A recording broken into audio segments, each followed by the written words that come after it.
Alright, let's settle this. OpenCode versus Goose in 2026. Which AI tool should you actually use? If you live in your terminal and want an assistant that feels native, OpenCode is the clear winner. Its terminal user interface is sharp, and the plan versus build workflow means the AI won't touch your code until you approve its plan. Super helpful if you've ever had an overzealous bot nuke your files. OpenCode isn't just about writing code, it's about making safe, repo-wide changes. Thanks to deep language awareness using the language server protocol, it can refactor multiple files with confidence. And if juggling API keys is your nightmare, OpenCode Zen bundles all the top models into one subscription. But what if you want more than just code?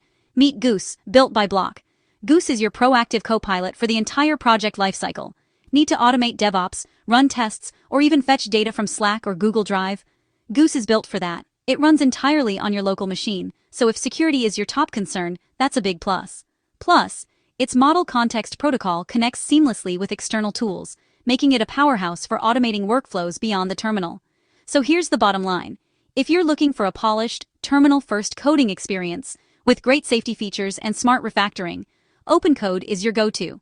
But if your projects need automation, integrations, and an AI engineer that runs locally, Goose is the smarter pick.